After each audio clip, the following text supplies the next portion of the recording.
Cuenta con una maestría en Administración con especialidad en Finanzas y Mercadotecnia por el Instituto Tecnológico de Estudios Superiores de Monterrey.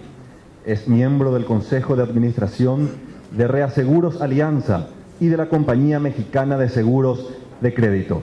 Marcela, Recaredo, es un gusto tenerlos aquí. Quedamos atentos a la exposición de ustedes.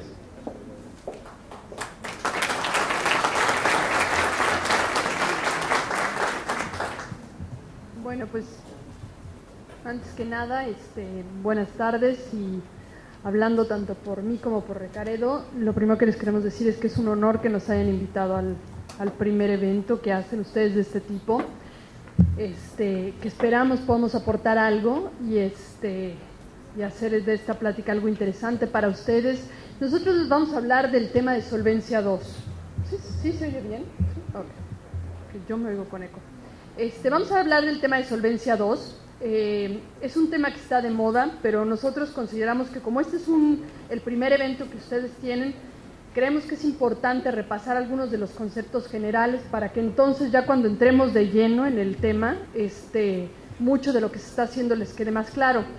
En principio, nos parece que esto puede ser más ágil si ustedes preguntan sobre la marcha, no se esperen al final. Si de repente vemos que se alarga mucho, pasamos las preguntas al final, pero yo creo que si en algún momento sienten que hay un tema donde quisieran más detalle o quisieran que tuvieran alguna pregunta, alzan la mano, nos detenemos. Conforme veamos las caras, nos vamos más rápido, más lento, lo acortamos, lo alargamos. Al 10º bostezo le paramos. Bueno, a mí me va a tocar empezar la plática.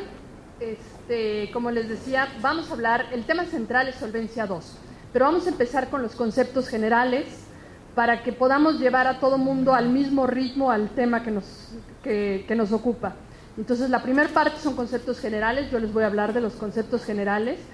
Después Recaredo nos va a hablar del tema de Solvencia 2, los conceptos, ¿qué es Solvencia 2?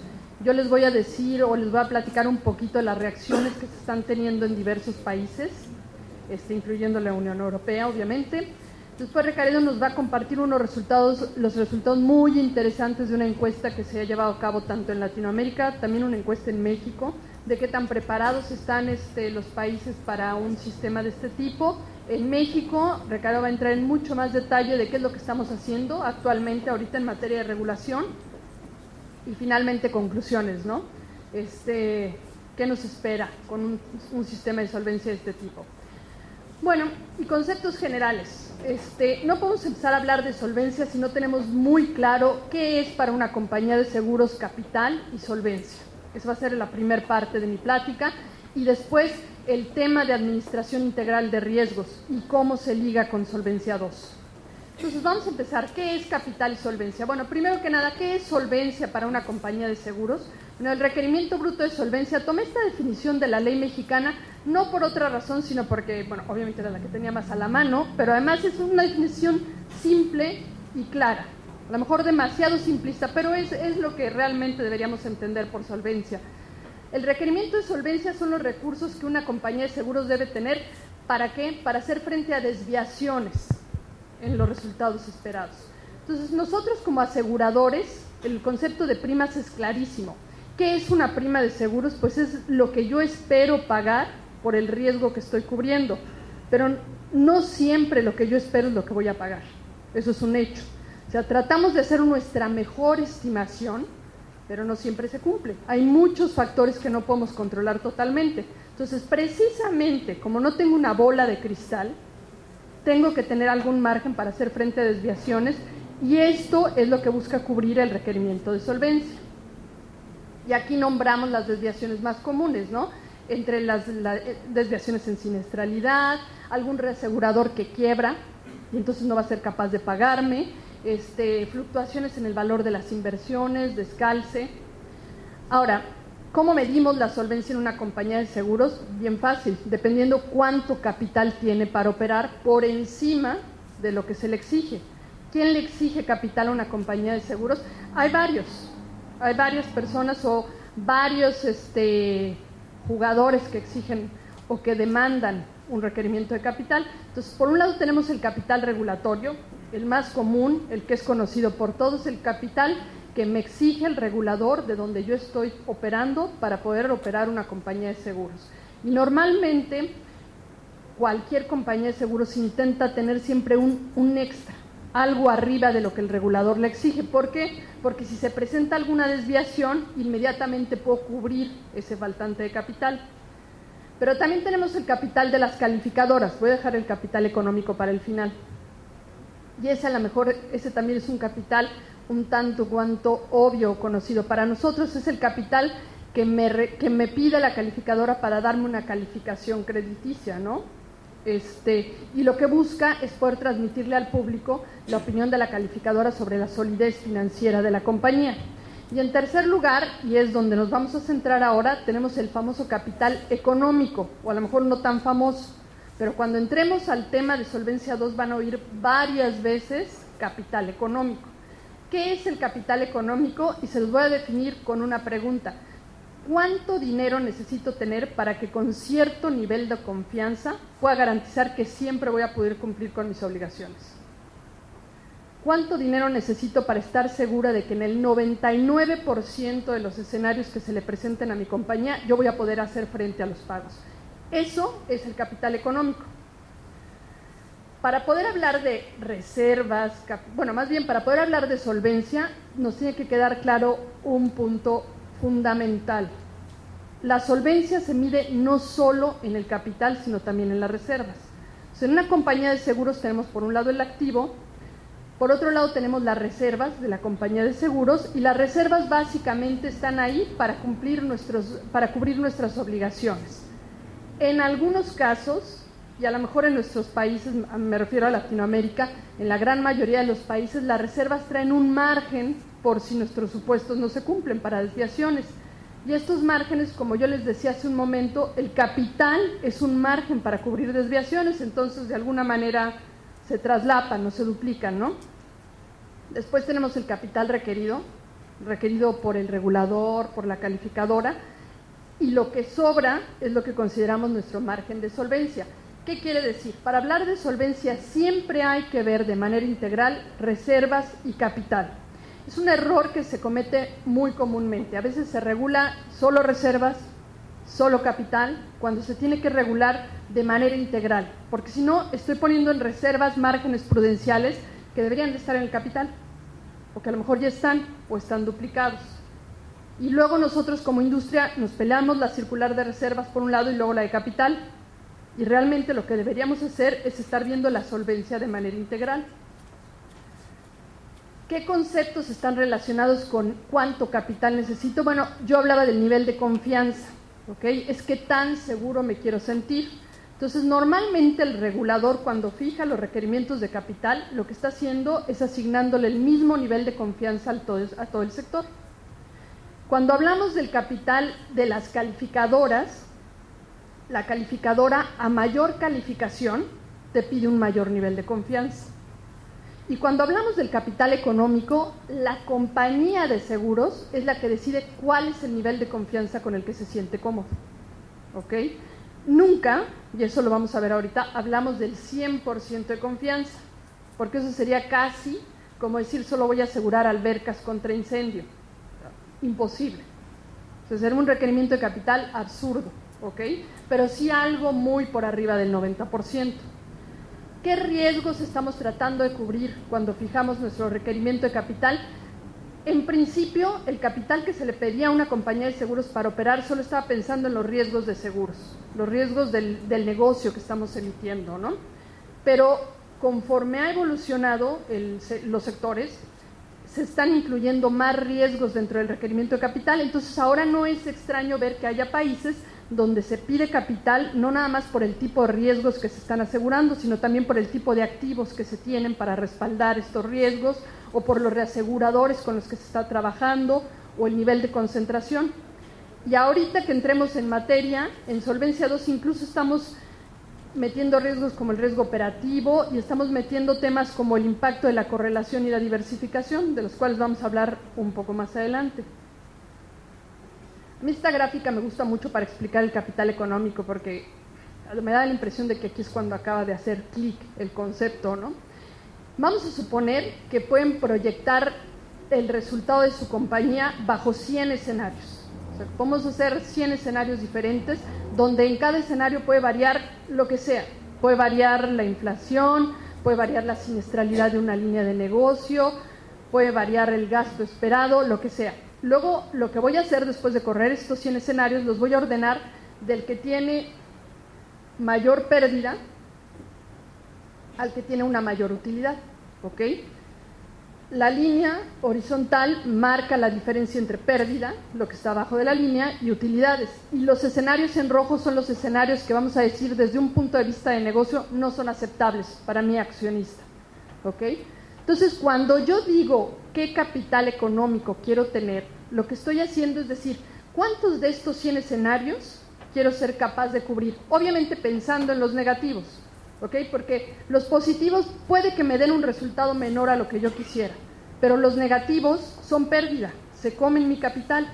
Entonces yo decido que voy a cubrir hasta el último, hasta antes de llegar al tercero, del peor, o sea, los tres peores escenarios no los voy a cubrir. Mi capital va a cubrir hasta acá. Eso es mi capital económico, y lo que no está cubierto es la probabilidad de quiebra de mi empresa. Eso es lo que quiere decir el capital económico. Otro ejemplo para entender este concepto y cómo empieza a afectar o influenciar la toma de decisiones estratégicas es un ejemplo muy simple, pero aquí el punto es el concepto, no los numeritos. Entonces vamos a suponer una compañía de seguros que maneja dos operaciones, las dos que ustedes quieran, y en las dos emite una prima de $1,000, $1,000, $1,000, 1,000 lo que quieran. Tiene gastos variables por 200 o por 150, tiene una siniestralidad parecida en ambas líneas de negocio. ¿Sí se ven los números? Sí, ok. Y la utilidad de la primera línea de negocio es de 125 contra 190 de la segunda línea de negocio. A esta compañía se le pide un capital regulatorio que es un 25% de las primas, como es la fórmula que se aplica en muchos países todavía. Entonces el capital que me requieren ambas líneas de negocio es el mismo, porque estoy emitiendo la misma prima. Sin embargo, una me da un 13% de utilidad sobre primas y la otra un 19%. Si divido esa utilidad entre el capital requerido, una me da un rendimiento sobre capital de 50% y la otra el 76%. Entonces, mi primer conclusión es la línea de negocio 2 es más rentable, deberíamos invertir más o hacer crecer más esta línea de negocio.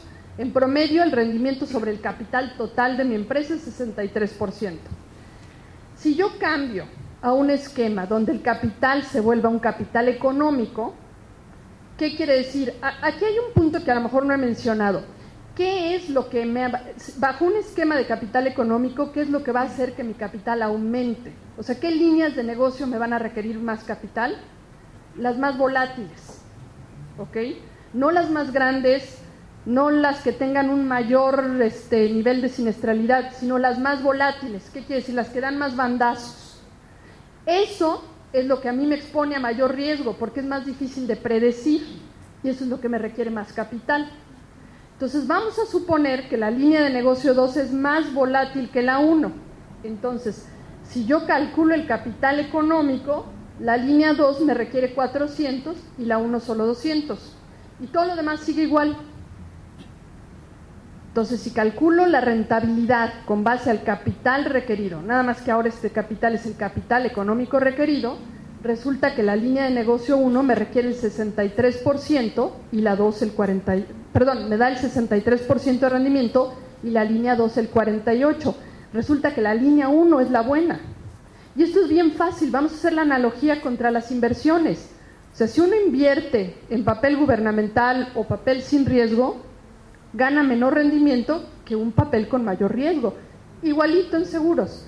Si yo invierto en una línea de negocio que tiene un mayor riesgo de tener desviaciones, debo de pedirle más que a una línea de negocio que sea más estable, porque me está exponiendo más o está exponiendo más mi inversión. Entonces, si yo quiero seguir manteniendo mi mismo rendimiento del 63% en promedio, realmente lo que tendría que hacer es subir la prima de la línea de negocio 2. No más venta, incrementar el costo. ¿Por qué? Para ser justos, si yo le estoy pidiendo a todas mis líneas de negocio un rendimiento del 63% sobre el capital que yo ponga, pues entonces tengo que tener un margen sobre prima del 25%. Oye, ¿y eso la hace más rentable? No, la hace igual de rentable, porque la rentabilidad la voy a medir en función al capital que invertí. Estos son los cambios que se están dando en la forma de definir y de conceptualizar las estrategias de las empresas. Ahora, en adelante, en varias de las láminas que ustedes van a ver ahorita, lo que yo voy a hacer es presentarles los resultados de una encuesta que hacemos. Yo trabajo en una empresa de consultoría que tiene operaciones a nivel mundial. Cada 2 años hacemos una encuesta sobre administración integral de riesgos. En inglés es Enterprise Risk Management, y no cambié algunos títulos, pero cuando vean ERM estamos hablando de administración integral de riesgos. Entonces, en adelante voy a apoyar algunos de los conceptos con los resultados de esta encuesta. Es como el 10º año que se lleva a cabo y es la primera vez que tenemos una participación tan grande de Latinoamérica. Tan grande, son casi 30 compañías, pero pues el bienio pasado fueron 10, entonces sí fueron muchas. Pero en total participan 539 ejecutivos de todo el mundo. Como pueden ver, la gran mayoría son de Norteamérica, de Asia Pacífico, de Europa. Y bueno, ya tenemos un honroso 5% de participantes de Latinoamérica, pero ya tenemos respuestas interesantes de nuestra región. 41% de los participantes pertenecen a compañías que solo venden vida, 25% de seguros generales, 18% son multilínea y 11% son reaseguradores. Y para efectos de esta encuesta se clasificaron como compañías grandes las que tenían primas superiores a $10 billones y pequeñas las que tenían menos de $1 billón. Obviamente todos los participantes de Latinoamérica caímos en ese cajón, ¿no? Pero hay de todo. Y la lámina que viene al caso con el tema de capital económico es que, aunque en la encuesta anterior, la del 2010, muchas compañías dijeron que pensaban trabajar y desarrollar los modelos de capital económico, o si no lo calculaban en el pasado, pensaban empezar a calcularlo, pues no se dio. Moraleja, pues seguimos siendo grandes planeadores, pero poco ejecutores, ¿no? Y en Latinoamérica, solo el 55% de las compañías encuestadas calculan el capital económico contra el 64% a nivel global.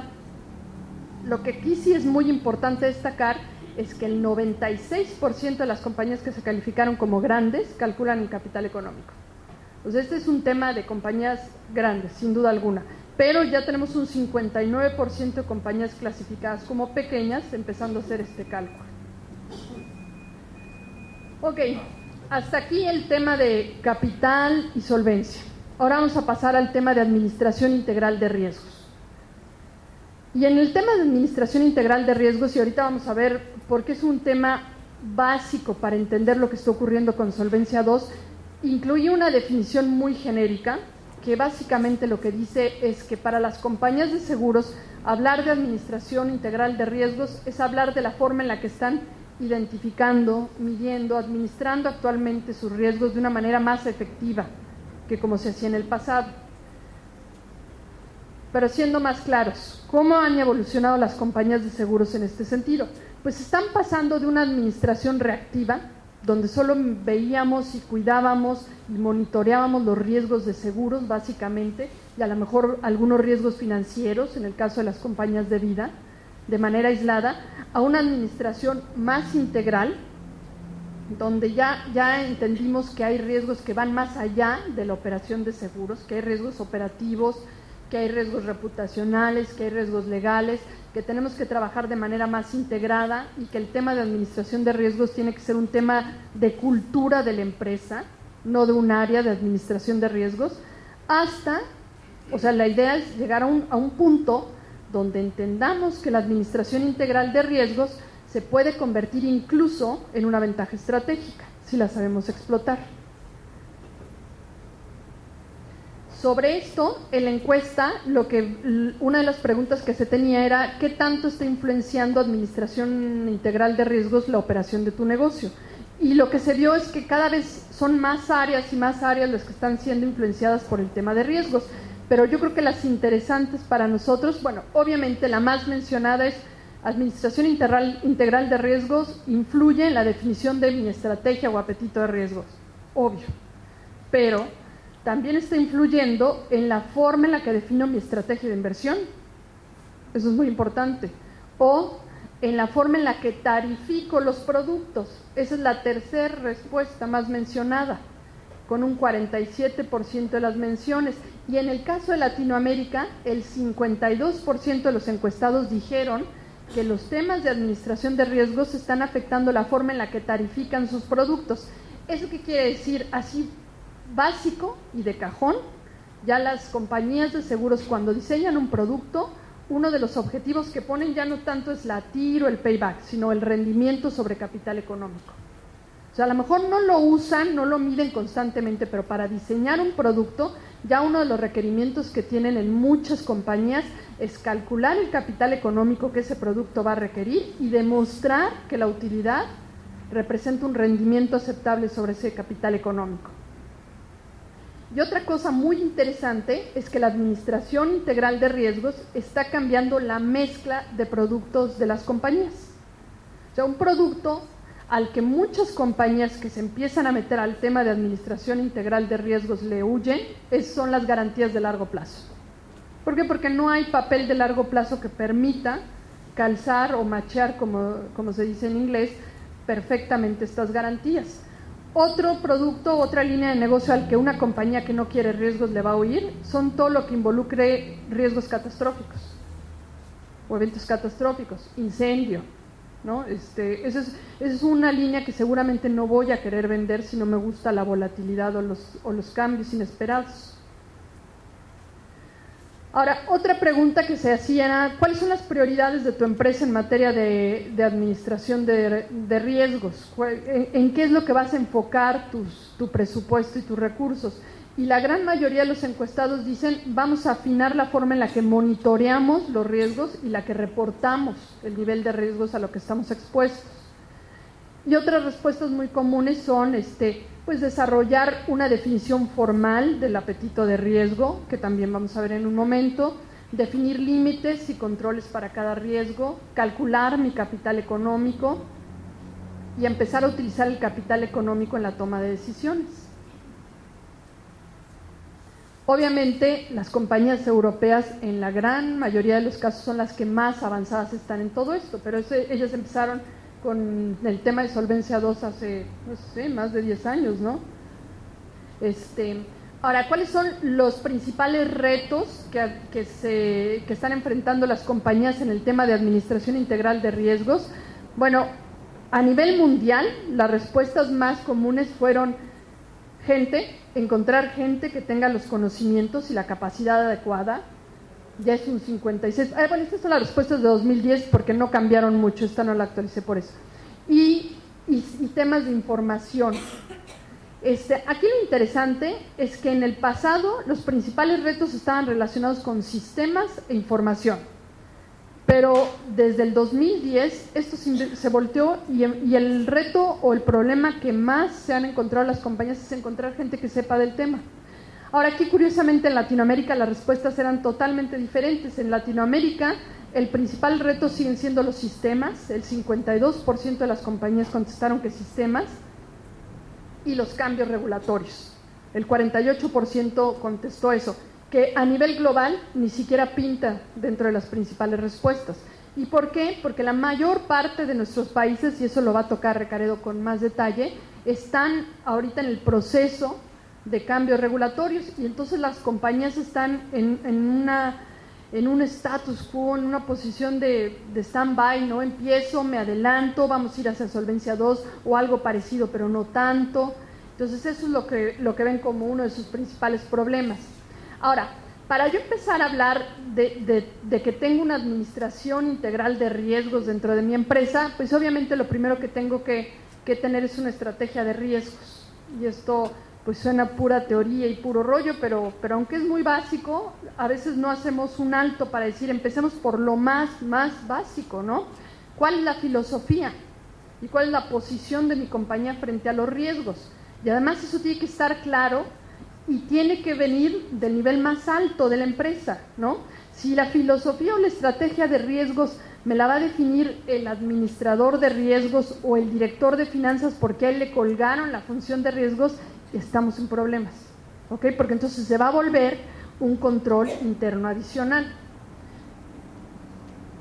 Y la forma más efectiva de que la empresa pueda comunicar, no solo hacia adentro, sino hacia afuera, cuál es su estrategia de riesgo, es la famosa definición del apetito de riesgos.